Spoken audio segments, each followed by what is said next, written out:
Okay.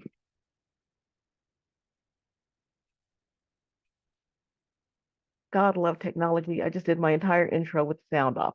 We're going to try that again. Welcome to Pen and Sword. Go ahead and laugh, man. It's hysterical. It really is. I'm laughing.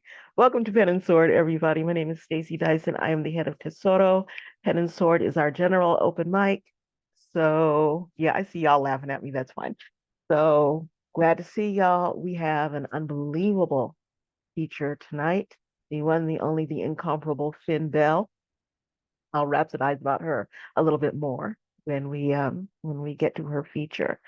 But for right now, um, a little bit about Tesoro. We are an international women's poetry and women who work in words actually organization. We have members in Canada, Colombia, all over the United States, England, Portugal, Australia, and South Africa. Haven't gotten to Asia yet, but I'm working on it. And our goal is to create, protect, and maintain safe spaces for women who work in words to be able to do their work safely and without being harassed or condescended to. So, couple of housekeeping things. You're being recorded. So if you don't want your mama, your psychiatrist, the Lord, or your parole officer, whoever, to hear this, then you should perhaps not read it tonight. Um, we don't screen share. We do not do trigger warnings, but if you feel like you want to do one in front of your piece, that's fine. I'm not even going to bother to say, no hate speech because y'all know how that rocks. Um, and what else do I need to tell you? That's really about it. We've got 6 people on the list right now. We're going to just start off with one apiece, if y'all don't mind. And then when we get to the end of that, we'll kind of see where our time is. And we'll sort of adjust from there. Um, so the first person up, actually, if y'all don't mind, I'll open this up. Thank you, Nona. Thank you, Jane. Thank you, Rose Gold. This is one of my new ones. This is what will, finally make the book that I keep talking about that will actually get written one of these days, called Because the Sun Would Not Move. And this is a song for Sierra, actually. Darling, you're right. I do think you're fine. Crazy, sexy, intelligent, cool, and sugar sweet. A gentleman and a scholar. I imagine in your wake like 1,000 satiated hearts and satisfied bodies. I am not that kind of girl. You're going to have to step to me different because loving me is a revolutionary act. I should not need to, but I'll save you some time. Let me tell you exactly who I am. I am the girl who stuffs music into her ears because the glittering burn of words tumbling along the strands and threads of my DNA often leaves no room for other sound. Truth is an old faithful lover. Integrity is my BFF. If you can't live with them always hanging out, you best get stepping now. I feel no need to, but let me tell you exactly who I am. I am the girl who breathes in flame and breathes out poetry and falling stars. Never met a fantasy I could not completely enslave. To kiss me is to discover how the light in a sapphire tastes. To know how it feels to catch errant stars laughing between your fingers. To kiss me is to celebrate every woman who ever loved, never mind if it was at a loss. She loved and made herself a part of history. To love me, you must bring everything: your wit, your sword, your sense, your shield, your strength. Be prepared to overthrow old patterns and awkward understanding, tired conventions and overfamiliar acknowledgments of what commitment should be. I don't need a dragon slayer. I got that shit. I need a dreams keeper. A man to handle my body can be found with any quick look and careless smile. Can you handle my visions as well as my bad dreams? I don't need you to understand me. I understand me. I don't need you to complete or save me. It's too late for that. My parents loved me enough to make me whole, and Jesus saved me when I was 12. Are you getting this? You're going to have to wrap your head around, your heart around, your life around the fact that I am not that kind of girl. The ones you're used to beguiling and being beguiled by. Bring your honor and your A game, sugar, and let's go warrior together. Change some worlds with our sharply defined, luscious, all that, and unique, ambitious, realized selves. Yeah, Shug, you should probably stretch first. Breathe deep, because once I let you in, be in for the long haul. I am not another sweet, pleasant pastime I am not capable of. Impossible to be just another comfortably satisfied heart and gratefully satiated body because me, loving me is a revolutionary act.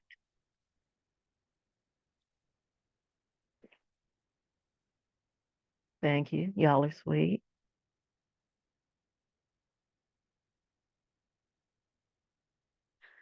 So, first reader up. Heard this young woman last week. We'll be hearing her from now on every time I see her because she is quite something. Please welcome to the mic, Nona Lee. So today I brought with me a riddle poem. If you're not familiar with what it is, it asks you a question. Essentially, you're supposed to guess what the person, place, or object is. So this is my riddle poem. Riddle me this. What like a what like a jaw of too many teeth is full of danger, yet promises safety and shelter? Why, when you pinch their cold gums, they cannot sink into your flesh? When you dance them in circles in your palm, do they giggle like chimes? Do they scream like fangs? Why do they flash, silver or brass, when grinning?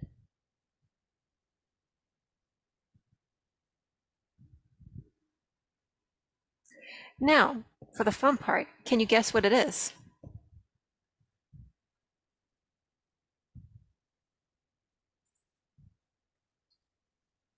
A snake? Sorry? A snake? One more time, I couldn't hear that. Maybe, let me. A snake? Those No, but that's a good guess. I have no clue. I dropped in the chat so you can look at it. A chain link fence is getting close.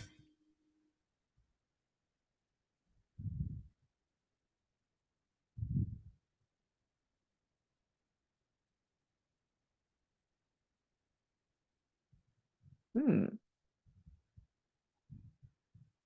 A key? Yes. Okay. Very cool. I like that. Very cool. Thank you, Nona. We're gonna move on to our next reader. Dot Jennings, sweetheart, you're up. I'm up. Yes, I am. I haven't gone to bed. This is the very first sestina I've ever written. The title is Song of Euclid Creek. There is a a creek which runs from my city down to Lake Erie, and it's named Euclid Creek, and there's a park associated with it. The sound of Euclid Creek streaming, a susurration in sorry, my tremors are getting to me. The Take your sound, time. the sound of Euclid Creek streaming, a susurration in ancient stony bed. An ageless, soothing, meditative melody echoes in wind-blown moments of leaves, passes sun-dappled shade along its banks, and sings eon-old songs of bluestone. Amid scattered remnants of quarried bluestone, random shafts of golden sunlight streaming illuminate trees, stone, and shale along the bank, trees now shading autumn's leafy bed, dehissed colors of once green leaves, a premonition of winter in glowing melody. It is a timeless, sonorous, rhapsodic melody, writ large and shaped in notes of bluestone. It underpins meadow and shrub, forest and leaves, with the songs of life and living streaming through ancient glaciers gouged and stony bed along the valley's sinuous lake-bound banks. Men have walked and worked along these banks, listening, living, working to the creek's melody, wresting sleeping stones from their ancient bed, or sidewalks, stair treads, and curbs of bluestone, that more humanity may come streaming to enjoy shapes, colors, and shade of leaves. Plangent call of jays resounds through the leaves, echoing from hillsides above the riverine banks, speaking appreciation of Euclid Creek's streaming as they slake their thirst to its ancient melody, oblivious to their daily sights of bluestone, branches of trees not ageless stone their bed.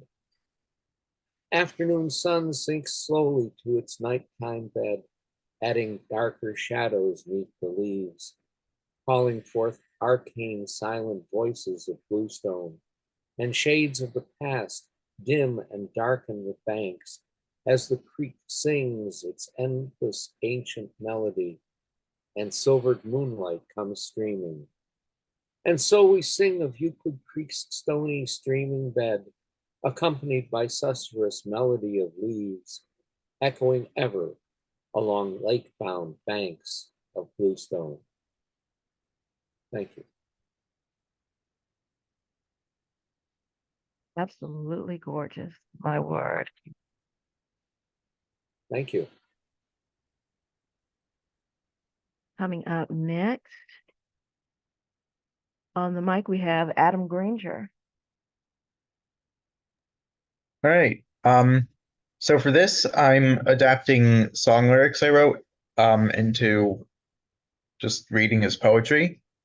This is a song I performed a couple weeks ago at Voices and Vibes at the Nuyorican. And so this is titled Turning 246 in Chicago. Celebrate until your feet and face start to hurt. And now tomorrow will never come. So go for freedom and liberty.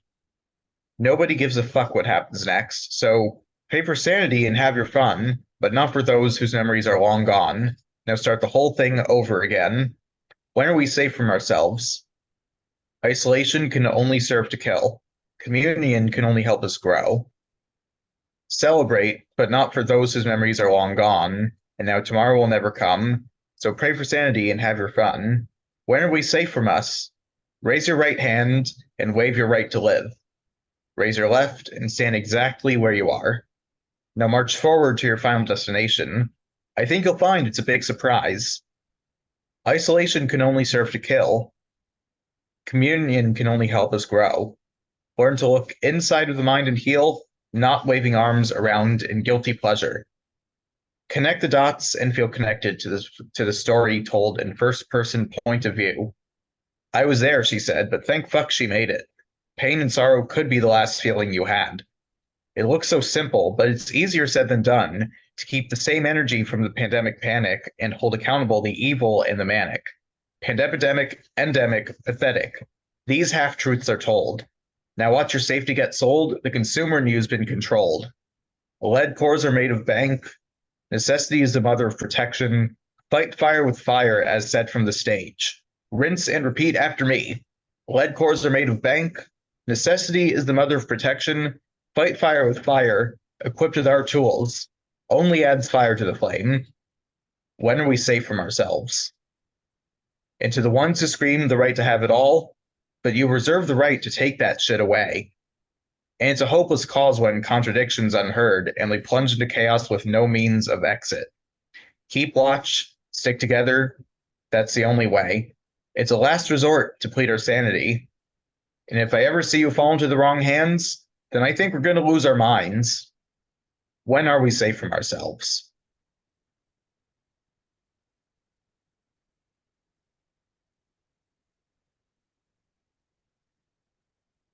Love it. Thank you so much. Coming up next, we have Martina Gallegos.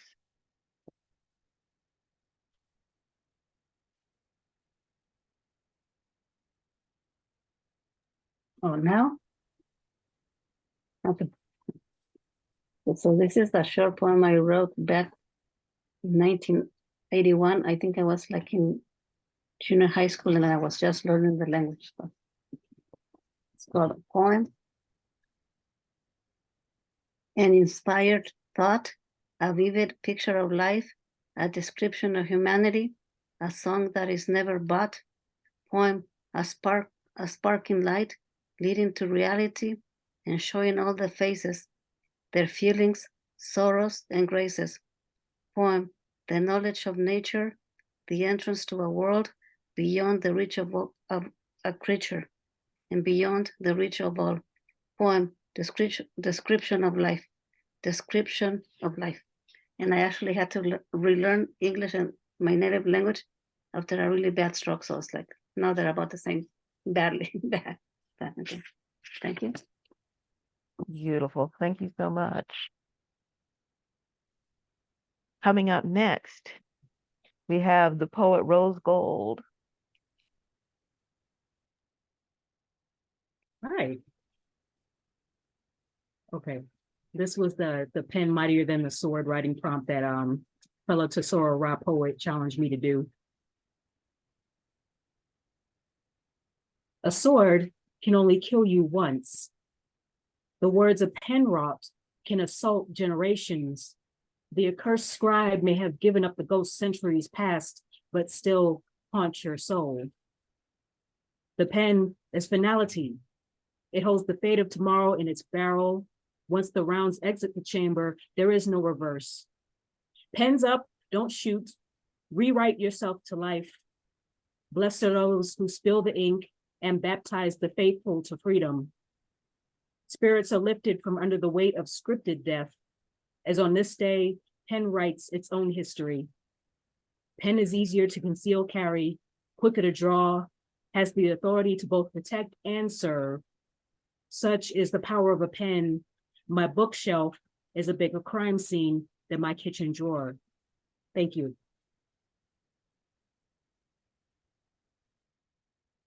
I could not love that more. And then coming up next, we have Ed Poetastic.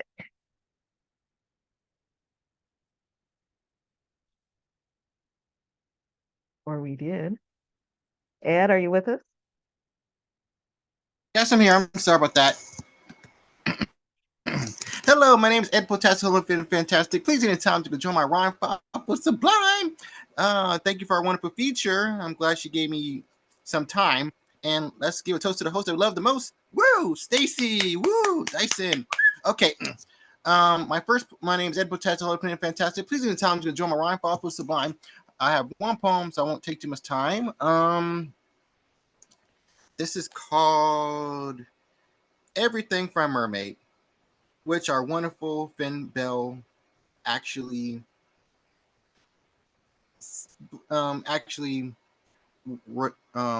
read it to us, which is very good, very, very good. I was very proud and honorable, but sorry, I digress. Anything for a mermaid. I sail the most furious tides. Anything for a mermaid. Oh, anything for a mermaid. I skin the most ugliest hides, anything for a mermaid. I even swim to the other side, anything for a mermaid. Oh, anything for a mermaid. Which the love I can provide, anything for a mermaid. I slay a monster 12 feet wide, anything for a mermaid. Oh, anything for a mermaid. I don't really care, I almost died, anything for a mermaid. I even tossed away my pride, anything for a mermaid. Oh, anything for a mermaid. I even take salt in my eyes, anything for a mermaid. I even take everything in stride, anything for a mermaid. Oh, anything for a mermaid. I even fight with both hands tied, anything for a mermaid. I even live with my heart dried, anything for a mermaid. Oh, anything for a mermaid. I even get on the Welsh rides, anything for a mermaid. I even climb a steep landslide, anything for a mermaid. Oh, anything for a mermaid. I even take her as my bride. Mermaid, where did you go? Oh, mermaid, where did you go? I said I love her, yes, she replied, oh, where, oh, where, oh, where, oh, where, mermaid, where did you go? Thank you.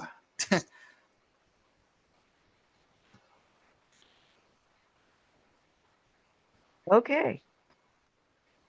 Not what I was expecting, but I loved it. Um, I'm going to go ahead and first of all, if any of you have things that are going on or books that you're selling or whatever, put it in the chat. We want to know how to reach you. We want to know how to buy your books. We want to know where you're speaking next. So make sure that all that gets into the chat. I have been waiting all month long to introduce this lady. Um, when I first started Tesoro, she was like number 3 on the list of people that I wanted to be in the group because I saw her everywhere. I heard her everywhere. Only reason I didn't reach out to her first was I was thinking she's way too famous. She's not going to want to talk to me. And secondly, she's way too busy. She's not going to want to talk to me. Something told me she would be an unbelievable addition to the group. I was right. Bless her heart, she took the time, brought her in. She has been nothing but a love and a support. She is known everywhere. I do not know the circle where people say this woman's voice and people don't go, is she coming? Is she here? Do I get to hear her read? Okay. She is, and I don't use this word lightly, phenomenal. Please open up your mics and give it up for our feature, the one, the only, the incomparable Phynne Belle. Oh, Stacy, I just love you. You are just wonderful. And you give me, to borrow your term, put the red back on my candy cane. You always do that. Yeah. So hey everybody. I was going to prepare a really, really short set, and then I unearthed some old poems that I also want to share. Only because, and I know Stacy's going to get mad at me for this. One of them is so awful as far as form goes. But hey, it's honest, so I wanted to share it with you guys. Yesterday I had my own open mic with vocabulary, and the theme was unapologetically me. So what I did for it, I did not share a poem. I instead made a list of 10 things that I'd like you to know about me. I'm going to share that right now. So here is a list of me. My real name is Marites.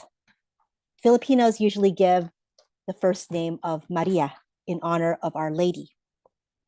But my mama was not down with that whole deal.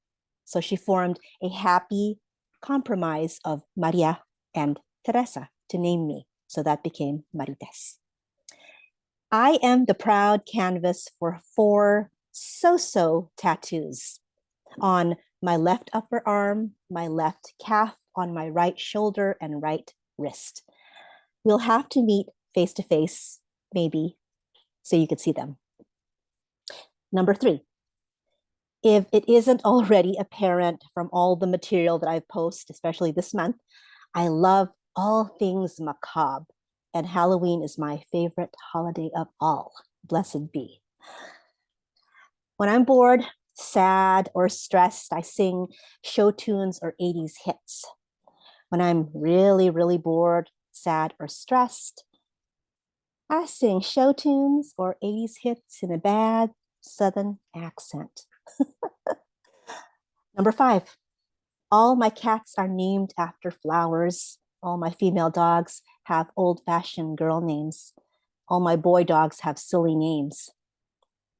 Number 6, oh, that was 5. Number 6, up until about 2020, I would send all my friends handmade holiday greeting cards and all my really close friends impromptu love letters. Number 7, I cry at all my favorite musicals, even the funny ones.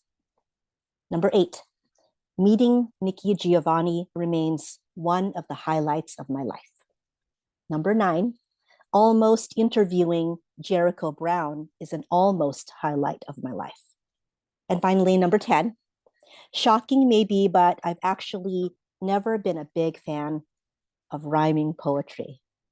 Eek. But I am a sucker for a clever, unexpected internal rhyme here and there. So that's me. Yay. Okay. So first poem is it's funny how memory works and how when you're finally able to unlock or approach some sort of trauma or shock about something. So on the 20, is it the 22nd? The 22nd commemoration of 9/11, I wrote this poem. It's called Paper, Ash, Water. And it talks about where I was at the time. M shape reasserts itself on the BART station walls, on the sketchbook spilling its floppy corners onto the soda sticky floor from my lap. I trace it with my eyes, following the movement of my cramped thumb and forefinger. Purposeful charcoal vertical lines escalate to a peak, holding in breath, releasing control, ascending once more, falling down. I am in deep plunge denial. 2 columns, 2 peaks, 2 towers, slate crumbling powder diving headlong into its own abdomen. A tunnel never knows its ending, underneath the bay shark hungry waters until it does, ceases. Transbay tube escape from what is perceptible to what is urban wilderness, to handful of serpentine variation in existence for our bodies to reinvent becoming, being. Transbay tube subterfuge from what is inconceivable, untried quantity of shell, of steel, of concrete, of bomb, of shelter, of shroud. Bless the fish bellies full. I hear death as the fullness of silence, of ocean level pressure persisting, of man-made ego yielding. Nature has her brief shining glory. I am in deep truth resuscitation. Falling up, shaky knee ascension, who is in control now? I hold breath. Gills partially form complicity, shaping peaks from smoke, asphyxiation, memory, recall, rewind, courage in unbroken lines can become breached. The flight of my forefinger and thumb. Bay hungry water rehydration. My palm extends the wings of aerocraft appendage, lifting, crumpling, heavy bone white page back into my sketchbook, cupping soot, Sky, ember in reverse of living, catching on fire, dangling burning bodies. Mumbled last word prayers, letting them blood stain mingle grime and life force upon double reinforced BART train window plates. As they float cadaver ash, toll taken, walk on water, walk on borrowed time, walk on Brooklyn Bridge to Pacific Ocean, to humanity lost at sea, to meet no God but God. Thank you.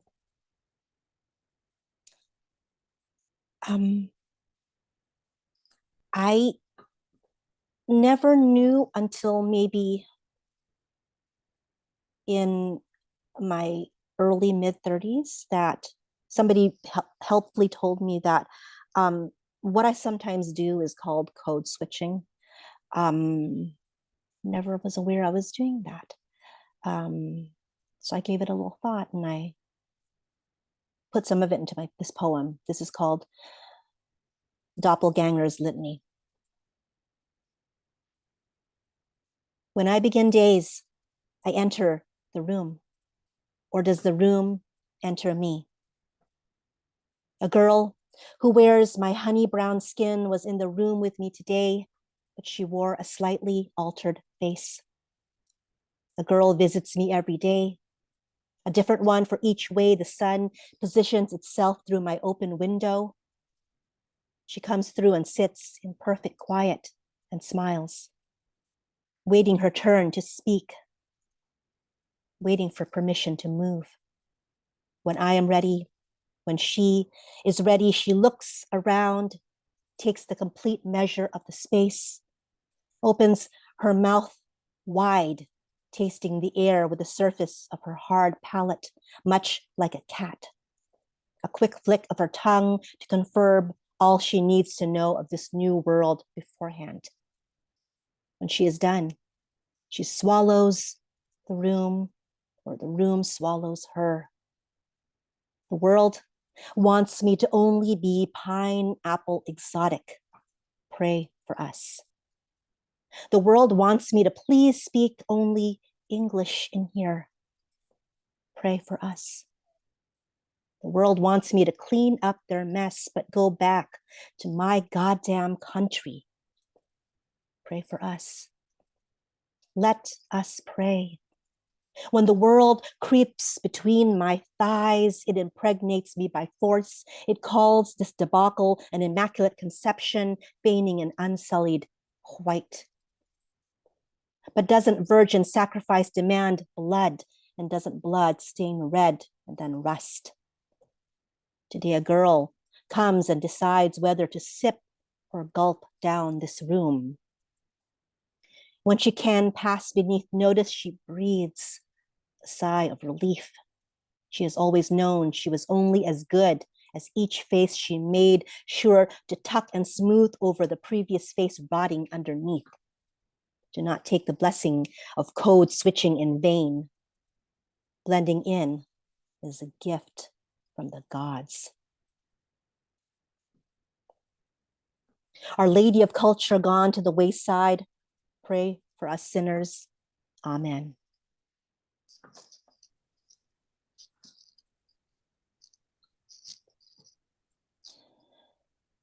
Okay, so this next piece, I have to give credit to Catalyst. She is the wife of Thomas Colvin from Open Minds, Open Mic.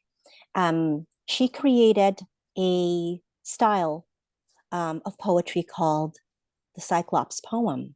What it is a freestyle poem of any length where all the words consist of a solitary letter I. So I called this one Zip It. Clip hypothetical wings, sing in sick symphonic. Is this demise in line with pretentious lime, light, this glorious blight, bright, bring into this ring, dirty, shiny, belligerence minus satisfied, fair fight, skip, right. Lip misogyny, spit, lies upright, dislike brings light bite. Is it feeling perturbing, Bitsy might? Is it impotent, spoiled child feeling this slight? Is it right? Is it unfair? Pobrecito. Chain it. Zip it, dip it in silence. I'm unwilling, zilch counting and lending sympathetic spirit. All right, sit tight. Chill, sweetie. I discover prejudice peaking. All right. So, next one is in honor of our host, Stacy Dyson, who loves when I do a love poem. So I'm gonna do a love poem for Stacy, since she really rocked the house at Coastside Poetry the other night, and she did a few love poems. It was steamy up in there, I have to say. So this is called Naked. I awaken to my internal clock, or perhaps something more primitive, craving the sun's first rays, its protracted teasing beams, brightening first rose, then limoncello thick, bending through the shutters to rouse and wash over our sated, reclining bodies. In this sacred hush, I lean back. I do not touch you. I only allow my eyes to consume your beautiful sleeping form, naked and open to me, and the arrival of morning. The sun becomes a lover. He is pleased with you. He toys with the way the light plays upon you, as if he were imagining the choreography of a delicate ballet.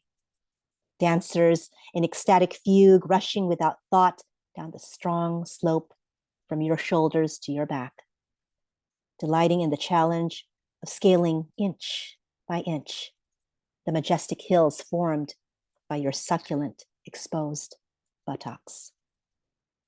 The sun continues in his ascent, perhaps longing too, to find better purchase upon his own cumulus bedding, to gaze upon you, all of you at his leisure, as he shifts and tilts, as he sighs and settles. His heavenly movement scatters his adoration of you into droplets of luminescence. A million variegated prism making swift changing arc of color, kiss upon kiss, to inundate the cinnamon sheen of your skin.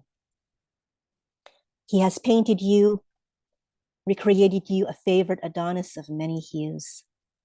I watch this kaleidoscope shimmer and jump upon my own arm, and I reach out and suspend a single finger above the curve of your spine to follow one rainbow forming and then melting into the rising heat of your flesh.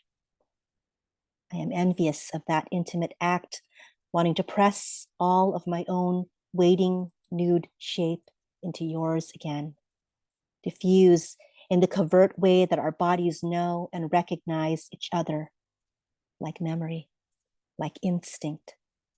I am impatient of the distance between my hand and your body, of my skin not near enough to your skin, and I capitulate, drawing that single finger, the lightest touch over each vertebra, causing your skin to shiver, to stir.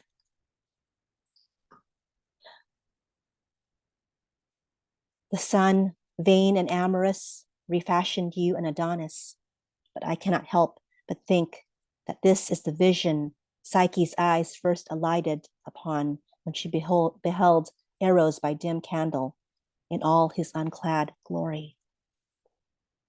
Gods of sex and love, daylight will claim, I'm sorry, my iPad is not cooperating. Oh, God of sex and love, daylight will claim you too soon. He must wait outside. Sun, peek all you wish. Love gods, bow at this altar, lay with the divine. Thank you. All right, next piece. Okay, so I have a fascination with lighthouses. Um, and so when there was a theme posed for lighthouses, I jumped upon it and realized that I didn't really know how I wanted to approach what I was going to, create for it. Um, and then it just, I slept on it for a while, and then I realized why I love lighthouses is the reason why I love mermaids or the siren song, because maybe I don't know if anybody else noticed this, but it's the danger and not the safety of it. It's the danger of it, because you don't see the rocks, you don't see the cliff, the jagged rocks, or the lighthouse until it's too late. So if you don't see the warning, they both call to you, siren song and the lighthouse. But if you're not heeding it, you're actually approaching your death, which is kind of, I don't know. It's I know, again, the macabre. It's alluring in a way. So this is called Leviathan. Glint of sun, reflection off dusty car window, refraction in my filmy lighthouse eyes. Where does the burden of knowledge flood a soul, parched, spiral, staircase my feet grounded on the concrete? Question the poet, grill the seeker. How many boats are now broken toy carcasses now littering my shores? Do I light the flame for them after the fact, after the wreckage? Do I light the complicity, the flame I cannot muster on my own? Do I harpoon the mighty whale with these two hands, these 8 window panes, fog bloodied, a Leviathan heart for a tin cup of oil, a life for a light? Blinding illumination, the sirens tear out their storm cloud locks in their fury, in their envy. Wailing, laughing, they ask, when did I learn the genius to thieve the slaughter within their song? On the seafloor, rumbling, earth core voices speak. The fish are well-fed messengers. Bellies like smooth, weighted stone, they consume the dead, swim a stop, start, jerky line into ready nets.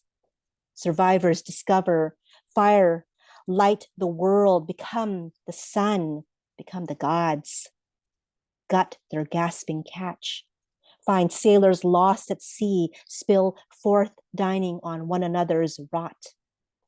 Heaven in replica upon the sea, and her lovely face. Hell has lived on land longer than anyone admits.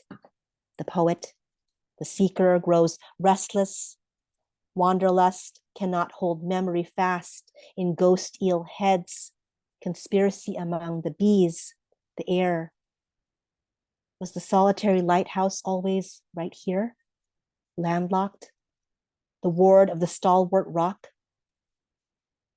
Who was first human to claw upward from water, sprout mutiny vein legs, abandon their watch? Who tilted the Fresnel, named it looking glass, caused the world to pine after themselves, to avert their gaze from Amphitrite, from Situ, from Eos, from Selene? Am I my sister's light keeper?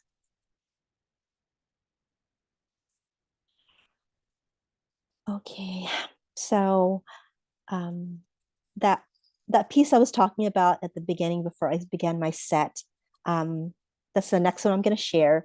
It's quite an old piece, but I felt it needed telling, no matter how stream of consciousness and very naive in the way that it was written.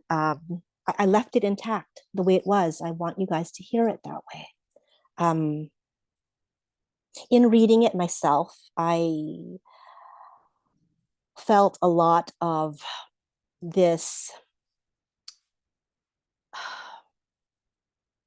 I felt a lot of emotions dredge up.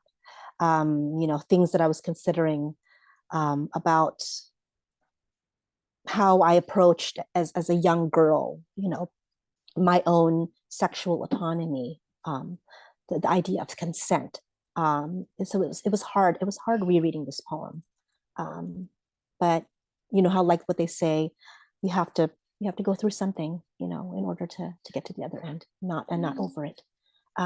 So just wanted to, let you guys know, just in case you need to take care of yourselves, because I had to before this feature reading this.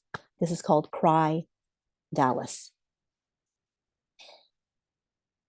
My trip was set for failure even before I set foot for the first time in Dallas and met its still heat, its dry, flat terrain. The beginning of the end was in motion. It presented itself and deflected it, pretended that I simply failed to see it. I kept clinging to this romantic notion of love teetering on May, December. I was young then. Schmaltzy rom-com and the fluff found between the pages of Wildfire still had their teeth in me. I kept clinging, even after I saw the reality. The reality was older by about 20 years, but who was counting? The reality had a hereditary heart condition. I feigned somewhere along the way that I had donned the trappings of the correct maternal compassion. The reality defended, never apologized, never made amends. Each time it promised, canceled, promised it made its way out to the Bay Area. I forgave, held a grudge, forgave, helpfully built this story that has both believing the suffering he had from a fear of flying, nodding, understanding, uncomprehending when he claimed he couldn't just up and leave. He had to be responsible, had to be a man. He was supporting his parents, never you mind, no matter at all, that all beneath all that noble red-blooded male Americana. Caring and capable was a grown-ass man still camping out at his mama's, biscuit engraving it up, freshly laundered pressed shirts on the made-up bed in the morning. You can't beat that mighty fine setup. Why mess with things? You could still be the apple of your mama's eye in short pants some 40 or so years later. You could still be daddy's little girl and find you harbor even a different brand of new cherry flavored of daddy issues. But I was still so young then. Did I mention that already? I was adamant, I was happy then. It became my refrain as I still traipsed light and floated about the weight of the world fast closing in, the poetry in my soul, handed off its idea to my body. And back then, she made it into this pretty little thing with only the prettiest of words, sprinkling confection trinket pretty on it. Because back then, so was I, this tragic, pretty thing, this manic pixie dream, placid surface perfection. And I fooled myself, this was enough, because help me, someone listen. I would drown out my inner voices screaming at me how unworthy I was, how this image in the mirror only appeased me, until I stepped out into the open air and met the stares I know courted me with their apprehension, feeling I was this much more flawed, with each eye widening in my direction, hearing the catcalls mistaking dangerous attention for affection, because it didn't matter that each part of my visible and invisible body was picked apart and fantasized about, over-sexualized, as long as what came before demoralizing my womanhood was any word that approximated beautiful. My ego, eggshell thin, was so grateful, so disconcerted, so overwhelmed beneath any double-edged praise tossed my way. My self-image, precarious, further eroded, and here faceless youths became vigilant, waiting for this opening, knowing that they could strike, become bolder, that their abuse could wrap itself around me deathly. in their rehearsed speech. And it was only a matter of time until they could push, oily eager, past my boundaries and press insistent hands over my body, bruise me in the name of so-called pleasure. I didn't know yet how to form no. Within every pore, I dampened my shame, saying to myself over and over that I was willingly giving them permission to debase my body however. Whenever they wished, I added, "It's okay," to the mantra when they shoved their self inside me, took their pleasure rough and repeated, I said it was okay, that I never enjoyed myself. I said that it was okay. But with my every cry, I did not hand them over my power, over my body, my decision, myself. They rubbed my knotted hair and lulled my fears. They capitulated through brittle-boned excuses. They came sloppy, unsheathed. They came reckless, unsheathed. And still, I let their collective cock lay inside me, spill its seed because I needed so desperately to mistake warmth arriving and departing as love. Hey, I finally did make that trip to Dallas, so as planned, plowing past his daily protests and believing that old fool, that sly liar, that love conquers all. He did what all obedient ghosts do. Stranded, I booked a seedy motel room for the week, already foreseeing a future where I would wander the city, a woman alone, easy prey because my damn pitiable pseudo-besotted misery made sure I was just so. I prowled the minibar in the only clockwork pattern of this ruse, making fast friends with Jack, Jose, and past that, whichever cheap plastic filthy. 50 milliliter seemed the most friendly. I paced my quarters, crazed, caged, and sang along on a loop to a song I only half knew, while Faith Hill duetted on the TV set with me. If your love could be caged, honey, I would hold the key and conceal it underneath the pile of lies you handed me. I left my motel room unlocked. I lounged inebriated around the pool until I crisped. I prophesized a future where I would be robbed of all the cash I had brought, where I was innocent and trusting, where I believed in the promise of serve and protect. I scried the looking glass, moving picture in this scene. Naivety put its faith in the neighboring town of Irving, Texas. So progressive, so diverse. Now watch closely this next unfolding scene where I call the local police to report this crime. In the sad stupor, in the grip of mad, stupid heartache, I had forgotten that I was a woman alone. I had forgotten I was a woman in an unfamiliar place. I had forgotten. How had I forgotten? I was a woman whose skin color was brown and not white.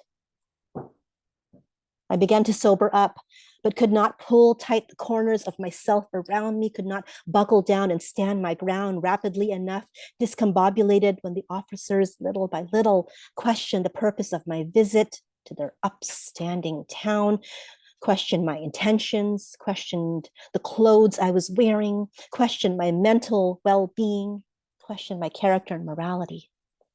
They asked perfunctory, but didn't need proof. I was brown, I was lying. They sought evidence invading, prying, intimate, toying, predatory, dismissive. I was brown. I was out to exact some convoluted revenge. They plied me for clarification, ears closed. I was brown. I was already condemned. They had the report all typed up in their heads in advance.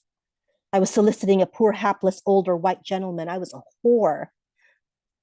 I was selling my body. I was brown. I was dirt. I was worthless. They did this. They did this. But I had become culpable in that moment. I did this too. and reiteration of well-worn patterns of other male voices in other times and places over and over, telling me what my body was, who it belonged to, and what it was for. These pendejos were mindlessly repeating the refrain, and here I was providing the backup vocals. But in that instance, where my body was still faltering, my skin color was already filling in the long starving gaps and taking form. My self-worth came perhaps this much too late, but it germinated that day, and my body, my identity, me, woman, dug deep and rooted in far beneath to shake the ground, dislodge ideology. My beautiful brown skin will not be your inferior.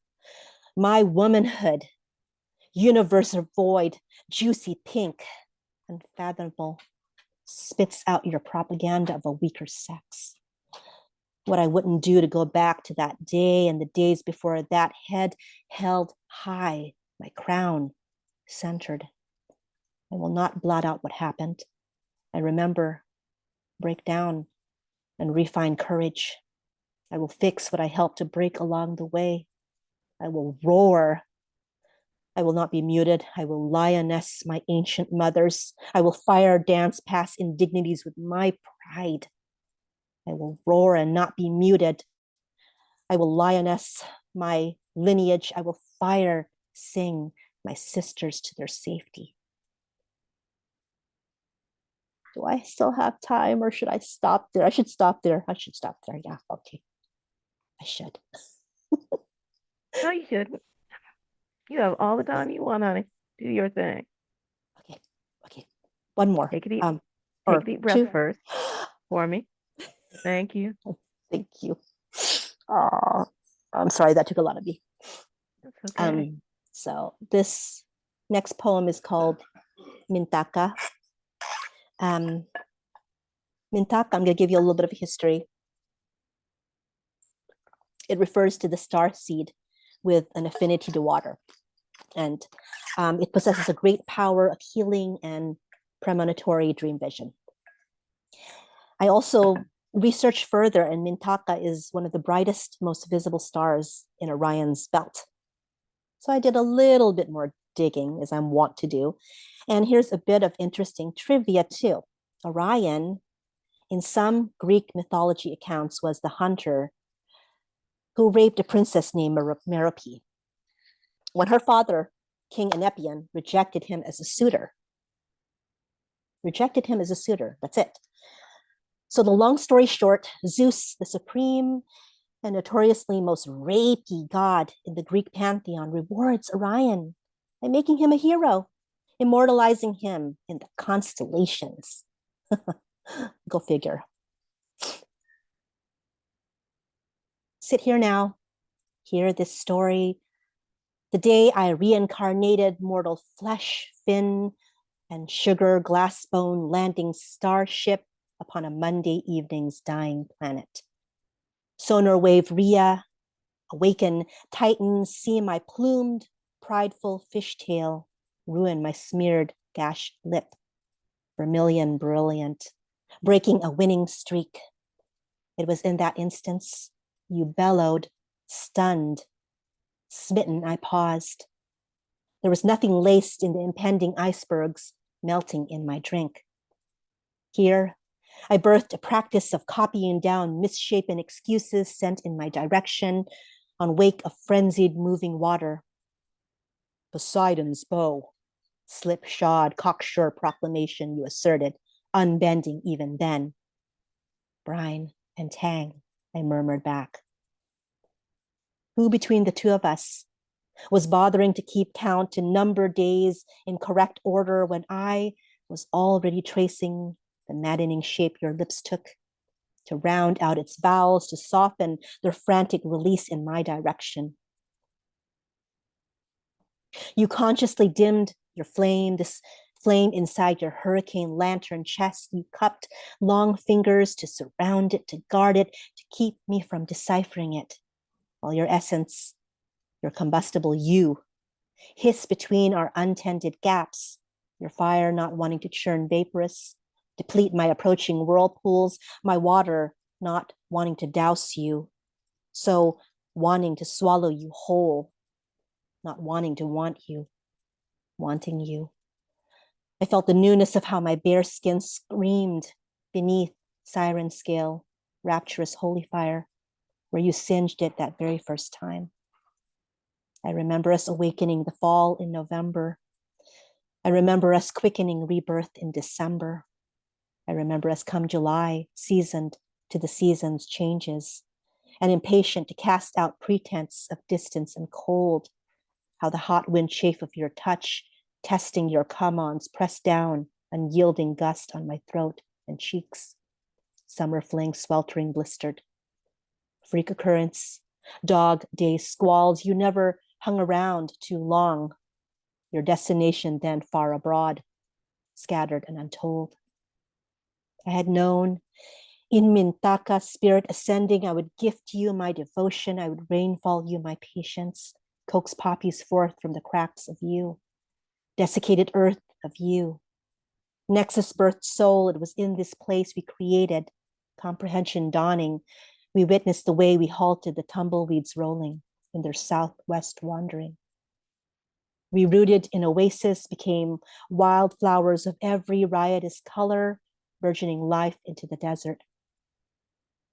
In those days, I sang the sea, sleepy, sex-sated, drunk for you, and she pulled the moon's phases erratic to echo you, to greet you, sunrise Elias mounting, to hold you, to save you, sunset Icarus plummeting. The leaves turn to gold-hued rot. Proserpina, somnambulant, ascends through snowdrift. A Mayflower head erupts. Soaring is a motion reversed, achieved, upside down. The ground is the sky. You bore not a solitary care as your violent rays ripped the sky bare. To embrace you, to rescue you in your nightly downfall. I think I'll save the last two for the end. I'm good. Thank you, everybody, for bearing with me. Absolutely fantastic. Y'all open up your mics and throw this woman some roses. Thanks.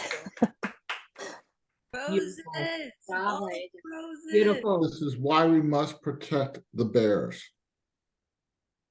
Amen that. because Belle has us bear with her, and it's the most beautiful bearing in the world. Thanks, And I have to say, you had that biscuit engraving and up line was so incredible. Gotta just- sprinkle a little food in there. And I just had biscuits and gravy that day too. Well, it wasn't even about the food. It was just the perfect saying for the situation in the poem. It just was funny. Oh, that means a lot coming from you and your food metaphors. Thank you. Thanks so much, Brian. Biscuit and gravy is going to become a thing now. Okay. So we're going to take a hot minute. Night, We've Miss had Jane. absolutely, y'all say good night, Lady Jane. I think she's up the room already, but it doesn't matter. We've had a handful of folks come in while Phynne was in the middle of her reading. We're going to go ahead and do another round. So if you want to read, now's the time to let me know. Folks who haven't read already, we'll go on first, and then we'll go on to the list that was here before. Ryan, I've got you.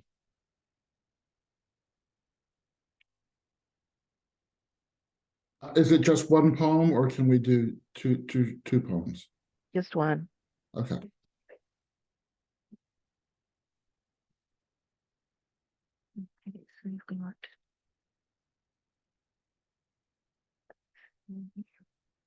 Ray Jane, I got you.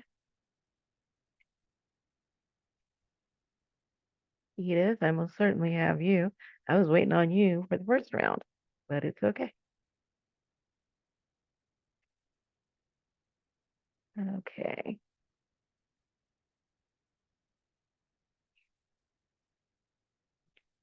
And unless you tell me differently, if you were on the original list, you're reading again. So again, now is the time to let me know.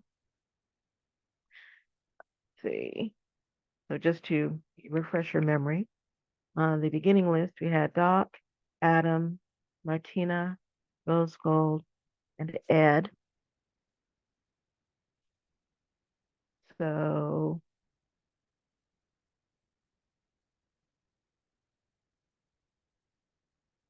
again, if you are wanting to read, now is last call. And we'll go ahead and get started with the second round. One poem, please. And then when she's had a chance to rest, Belle is going to come back and give us an encore. She said she saved the last two. We're going to see if we can't coax her into at least one more than that. But we'll find out. Okay. Going what? Going twice. Okay.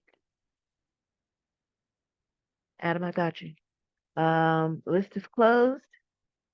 So we're going to go ahead and start with our second round. Before we get started with that, again, open up your mics. Throw this woman some roses. That was an absolutely incandescent set. And one of the reasons I keep thinking of going into farming after I hear this woman do her thing.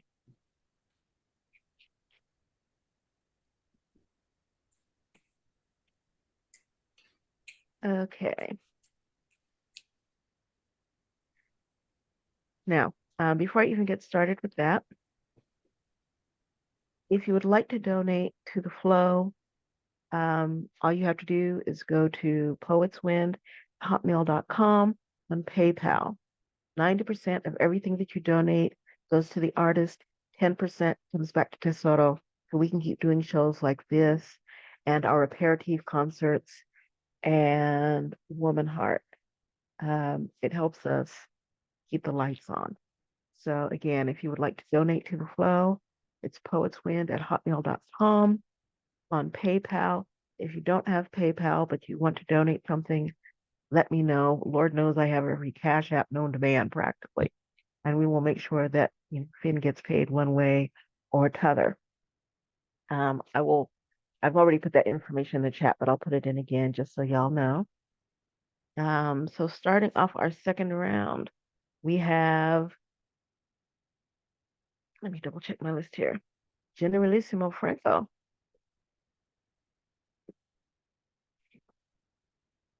Okay, this is so brand new. I literally wrote it right before I logged in. So it is really new. No title. As a chronically clumsy individual, it is not uncommon for me to find myself stumbling over my words. I can end up with my face flat on the floor from simply misspeaking. And while I lay there in phantom paralysis, my words are running around in circles like a chicken with its head cut off, creating havoc in my life. Sometimes they run and run till they tire themselves out, but there are times it seems like they juice themselves with Lance Armstrong steroids to turn my life into a Tour de France downhill leg, causing me to tumble, crashing against anyone close to my path of least resistance, resulting in a most messy domino effect situation that ends up like a tangled pile of spaghetti that must be carefully cut in several different directions in order for me to find any semblance of order, to find a way for me to find the right words, to right a wrong that didn't have to happen, only if I had decided to think before I spoke.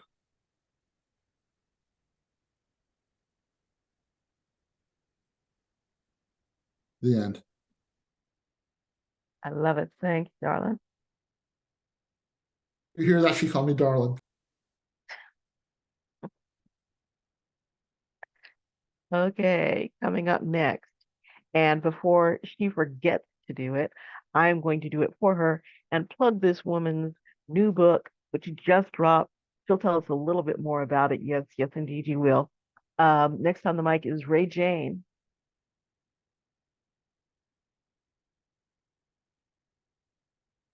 Theoretically. Ray Jane, honey, are you out there? I'm here. I'm sorry. There we go. It's okay. I'm sorry. What's up, friends? All right, my bad. Hey, Phynne, you burned it up, girl. I was like, damn. That's my Phynne. That's how you do that thing. Beautiful words as always. Thank you for allowing me to share space with you. As Stacy mentioned, I got a new book out, Black Like That. That's right. If you want to get your copy, I'll drop in the chat. My website is rayjane.com, right /shop. Come through if you haven't already got your book. I actually just finished packaging the first shipment with my mom today, so it's been really dope sharing the experience with y'all and with my family. So I'm going to read from said book, if that's cool with you.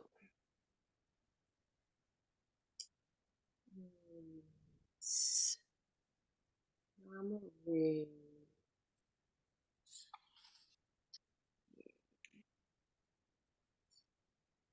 I'm gonna read American Dream Rock.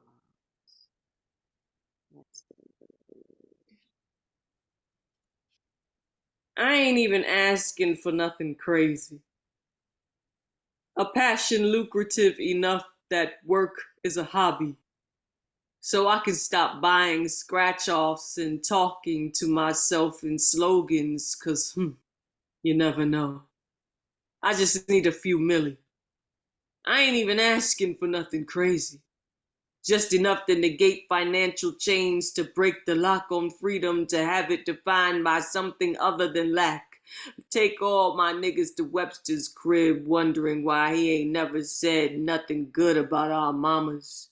We all got questions. I ain't even asking for nothing crazy. Just want to pay off my 2 houses of debt. The one I live in and the one American education got me in the system with. The lie that's still accumulating interest. I ain't even asking for nothing crazy. I won't even keep my riches to myself. I'd go on a grace tour and bust up every cage green money can manage. Release all my peeps from NASA's heavy soul squeeze. My money between our necks and the bottom of America's boots. The ones we got with no straps. I ain't even asking for nothing crazy. Pay all my niggas' biggest bills of sale. Then tell them crackers not to look for we by our disappearance from hell. Build the boat back and sail off the grid. Maybe we rebuild the Underground Railroad on the sea. Get Wi-Fi and tell all our niggas you can ride for free. This time, I ain't even asking for nothing crazy. Some bills I'd save in the trust between my mattresses, your mama's granny's bank. Then spend the last of my millions on land. I would return to me, my folks' Moorish ways, cultivate gardens by choice this time. I'd have me a field full of blackberries, the edible kind, grown strong and never plucked too early. I ain't even asking for nothing crazy, though. One could always argue this flesh been on the menu. I'm just trying to change the ingredients in America's kitchen. Get me and mind up off the blocks. No more chopping. No more auctions. Just the capital to start. I ain't even asking for nothing crazy. Just a refund. Thank you. Woo!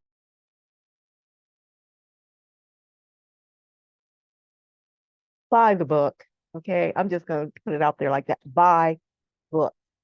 I was lucky enough to have Ray Jane ask me for a little blurb for the back of it.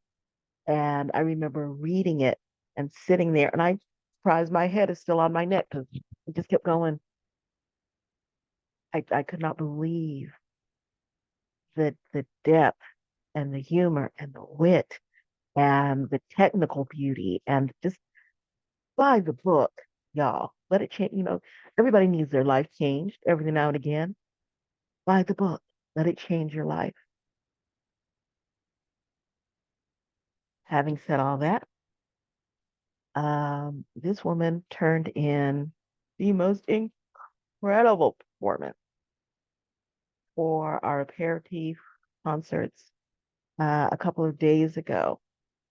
He is, I was lucky enough to see her live and in person at the summit given by Marissa Prada last month. And, she was there on Saturday, and I sat there with my jaw pretty much scraping the floor. And then the next night, when Marissa had a dinner at her house to celebrate the end of the summit, I saw her again, and I just sat there going, I don't believe this. I don't believe it. I'm not going to say too much more about it because I'll be here all night long talking about this woman. But please, welcome to the mic, Edith Blackford. Woo, Edith! Woo! Thank you so much, everyone. Oh my God, Stacey, I just can't believe how amazing you are, and a wonderful woman and mama of Tesoro, all of us Tesoros, and everyone that is not in the group, also wonderful. Thank you for giving this space to all of us.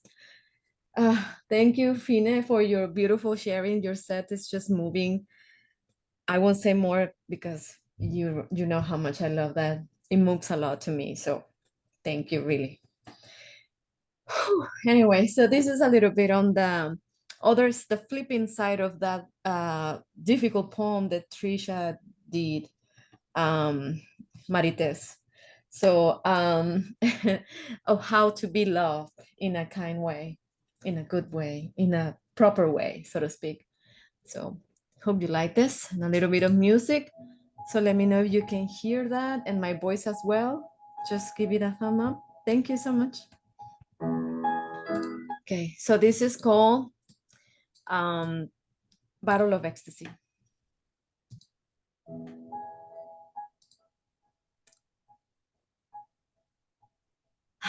What a wonderful dance. You and I, dressed by soft skin, warm and imperfectly perfect. My fingertips follow your curves while we flow on the wilderness of this wooden floor. Free, raw, moist, kissable, lovable. Just the two of us. Unfolding fantasies written in the subconscious of the divine, exploring this surface, this hard surface with open pores, sweat, and inner scars. Such a passionate moment, my love. Oh, mi amor. So ethereal to the naked eye, so desirable yet forbidden by society. What society really thinks, we don't care. Don't allow the judgment to dim your flame. Don't reject what our bodies create. Por favor, no. Just don't.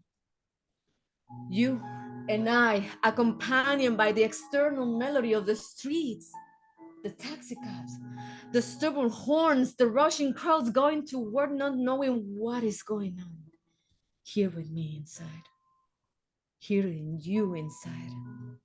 The people out there cannot understand the magic on our lips. They cannot witness the secret ritual of our hips,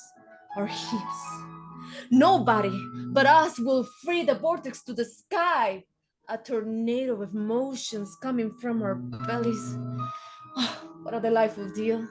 Pretentious battle of ecstasy with a peaceful outcome meant to be a paradise for two, you and me. So please, please don't spare the details, mi vida. Don't miss those naughty bites. Don't stop saying give me more. Just please, I'm begging you, mi amor. I'm just begging you, stay with me until I'm turned into ashes with you, my God. Thank you, everyone.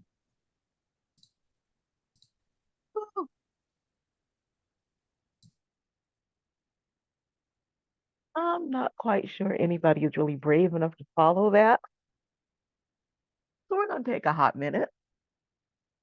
And let me reiterate, first of all, darling, that was fantastic. Thank you so much. Let me reiterate, if you've got something going on, shows, books, whatever, make sure that you put it in the chat so people know how to get a hold of you. Instagram, Facebook, whatever platform, if you're comfortable with that. Please also remember that artists need to get paid.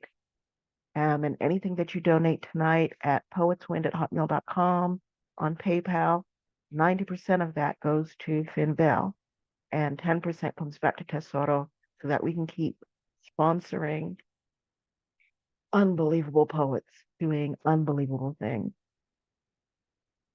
So the next artist up is Doc Janny.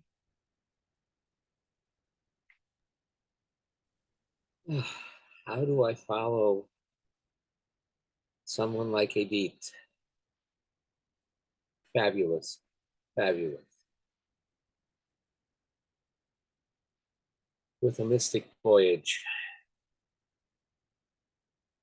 Painted rooms and echoes of life, whispered in magic and music, of the wind between the stars, become lucid dreams of light in an eternal dance of silence. A millennium wrapped in the moment and unbound beauty of just before, sketched in the geography of light, inscribed in ancient canyons of time, mapping a mystic voyage into a new day. Infinity cloaked in chaos and change, a perilous venture of arcane unknowns, across Chthonian seas of every when, beyond uncharted lands of nevermore, and the mountains of remembering. It is a dance of the ninth wave and the future. It is a dance of infinite possibilities. It is a dance of dimensions and existence on the warp and weft of a surreal room, becoming the endless tapestry of the multiverse. Thank you.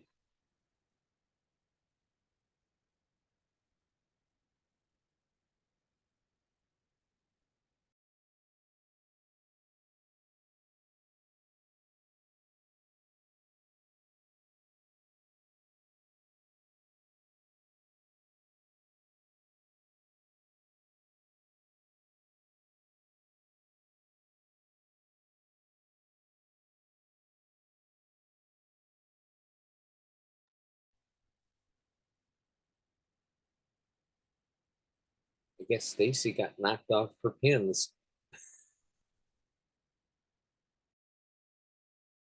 Yeah, I guess she has to step away for a second. Was there anybody else that's on the list? Next two readers was Edith and Poet Rose Gold. So Edith, we already had you and that lovely experience. Okay. I don't know about the rest of y'all, but I'm still coming down from that. And Doc was just like a nice layer of icing on top. You know, the good kind, you know, the expensive kind. Thank you, Doc. All right, we're going to go to Poet Rose Gold, my sister. Oh my gosh, I'm so excited to hear you spit. And I just finished packaging up your book, girl. I'm excited. It's coming to you on the way. Oh yeah, I'm be in the mailbox every day looking for it. So it's all good. I appreciate you. Okay, this is called Smoke. It's 1974 or 75, and all I remember is seeing smoke. Absolutely no sound comes to mind or memory 48 years later. They said I was just staring, screaming as a frightened child would, At 2 or 3, it wasn't my business to know that corrupt landlords painted the charred landscapes that blotted my decaying borough with malice aforethought. So why did Nelson George inform me only months ago how thousands were displaced and neighborhoods decimated to make way for the Cross Bronx Expressway? I suppose it was to quicken white flight. All I wanted to know was, can you tell me how to get to Sesame Street? Took root in a new neighborhood, pressed and starched in uniforms that invited the illusion of a quality education. But we were all duped in the history department. Religion over relationship should have enhanced my mathematical skills for constantly counting the number of Hail Marys and Our Fathers for sins I don't recall committing. I just didn't want this neighborhood to start smoking like the last one did. During our cross-borough migration, I missed out on another, albeit beautiful, creation. Birthed at a back-to-school jam I was way too young to attend. No neighborhoods were destroyed in the making of this righteous bullhorn that called out to the rest of the borough, we are alive. And these soldiers of fortune found a paradise amidst their withering world. They called it hip hop. Not all heroes wear capes, they DJ. The Bronx and the Phoenix both crossed with an X, marked for demolition. From ashes to ashes, I say, instead of refusing to succumb to the smoke, we rose up from it, using the pyro as a decadent WWE type entrance, announcing our presence to the universe. Thank you.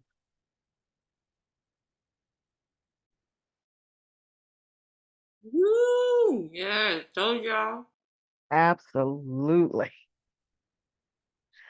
Okay.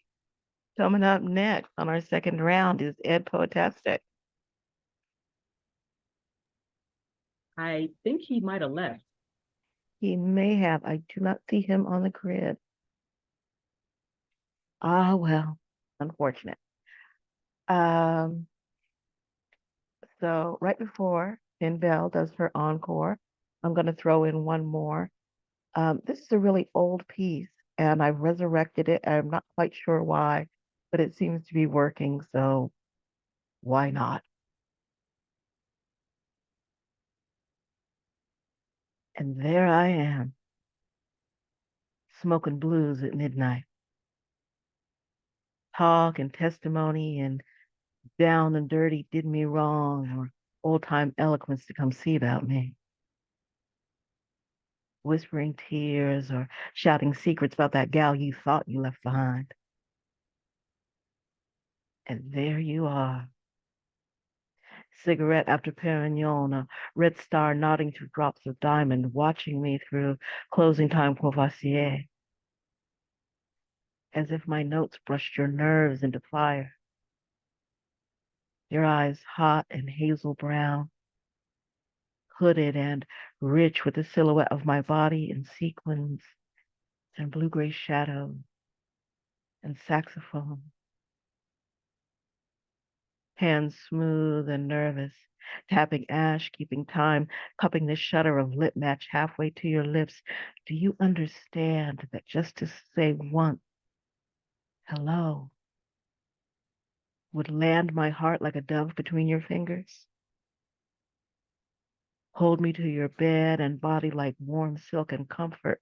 One smile, one rose among the bouquet at my feet every night.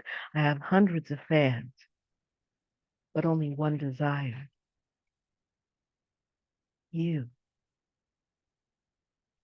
A perfect dream in gray blue shadows, sun's heat well past midday and into 10 o'clock, past 11, and the aching of my body and soul minute by minute, timing my set by Perignon, counting notes into Courvoisier. You smile and sit alone. Turn your caress into applause, never knowing, or do you, that it's only you. Setting sparks and ice to my music, my body, my dreams, and I am so hot, wanting you, that the chance to draw a cool breath is undone, and there I am,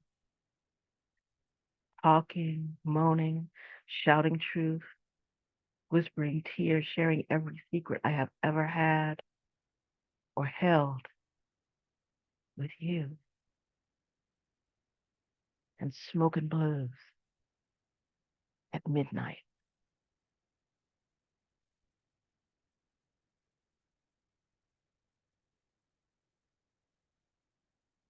Thank you so much. Y'all are sweet. Okay, so to take it on home, then Belle, sweetheart, give us what you got. Thanks, Stacy. So just two more poems from me, short but sweet. So this one's called Death Rites. Much like I was unable immediately to talk about, what happened, my shock with 9/11 and with that episode in Texas. The same thing happened with realizing how much I was silently and maybe not actively grieving the time that I miscarried. And so this poem speaks to that. This is called Death Rites. I move my right arm in time to the brass bowl's last ringing tone. Reverberation sitting upon the air, smoked neon blue, white, then gold shimmers, wavers, reappears, the tips of my fingers rousing their illumination. My left arm rests against my torso, its hand curving protection around my scraped barren womb. My touch is memory's reflex. It remembers past life stirring, kicking once, twice, then stillness. Heart flickering once, twice, now gone silent. The silence wanted to remain, wanted to devote herself only to me. Her infatuation taunted, loomed. We waged battle, made up, made love, grew weary, forgot how loathing begins, how love ends. We stood motionless, we witnessed in awe. Whole woman, half woman, fractured woman occluded. Full moon, half moon, quarter moon eclipsed. Time is the only one who understands patience. Lustrine colorless. Enmity dims feels too much like we pantomime mourning. We let forgiveness pass between us, unspoken. We sit together, uneasy, until the bird song stumbles, is abashed, is mute, flies southbound. We greet winter. I wash rose quartz in the watery reflection of the returning moon. I am mindful, deliberate, as I chew unripe persimmons to spit out tonic flesh onto the newly turned ground. This is my offering to Izanami, I whose belly she emptied, I who now holds a crow's nest in its hollow chamber. I scatter rock salt to blanket my phantom girl. I blanket her in its purity to keep her safe while she sleeps. I will comb my hair with her unformed bones and hum my own mother's lullabies at eventide. I will grow my hair strands into the black and the silver of the night sky, pin it up with the stars like fused hot astral breadcrumbs for the unblessed to follow.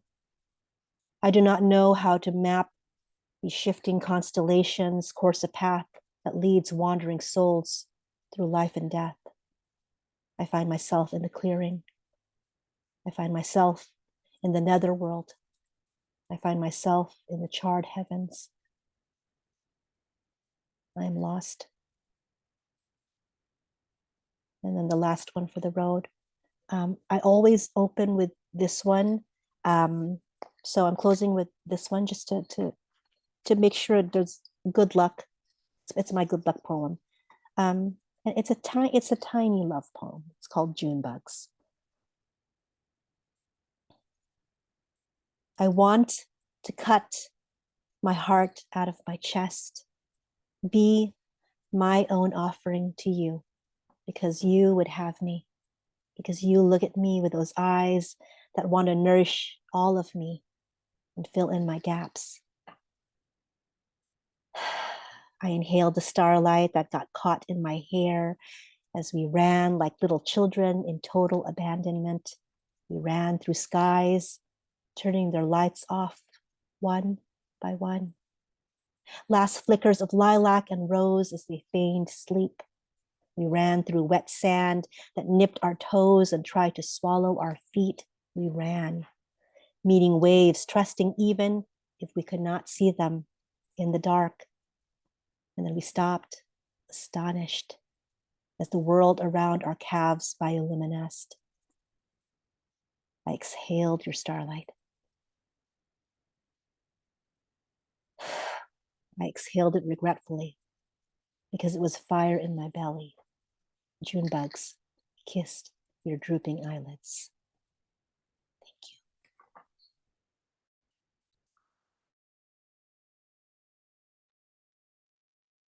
Oh my word. Y'all open up your mics, throw this woman some roses. Hey, Trisha, can you send me money for a new box of Kleenex?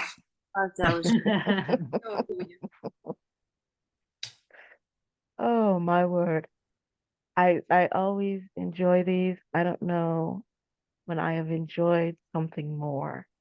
However, y'all give it up one more time for Phynne Belle. Clearly one of the brightest stars in the universe. I'm kind of nonplussed here. It is rarely that you catch me without language, but that was so unbelievably beautiful. Thank you for that. Thank you all for being here. Thank you all for coming and supporting. Again, remember, if you want to donate to our flow, it's poetswind@hotmail.com on PayPal. If you have anything that's going on, now is the time to put it in the chat before I shut us down. So books, appearances, links to someplace you're featuring, whatever. You've got a handful of minutes to go ahead and get it in the chat for us. Tesoro has something going on just about every Friday night. So next week, because y'all knew something was coming, we'll be doing an aperitif concert with one of our newest Tesoro members, Shannon Lockhart. And then we have something going on every Friday until the end of our season, which is officially right now anyway. November the 17th, we have one very special thing coming up in December that I'm not going to talk about right now, but you'll be seeing announcements all over the place.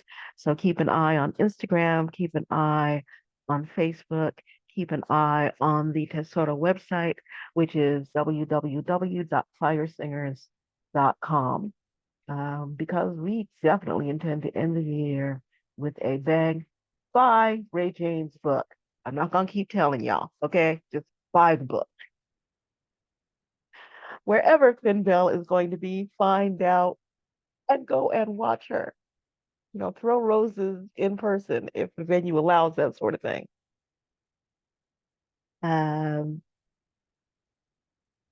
Again, thank you, darling. That was absolutely fantastic.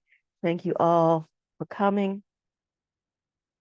I get so tired of wrestling with time zones, so I never know where anybody is or what time it is where you are, because I just can't. So whatever time zone you're in, whatever season of the day or night or afternoon or whatever, your morning, yeah, you know, morning is in there too. Whatever time of whatever season of the day it is for you. Have an absolutely fantastic whatever, whenever, and we will make sure to see you all somewhere around the way. Y'all take it light. Thanks for coming. Thank you, Stacy. Thank you. Thank you so much, Stacy.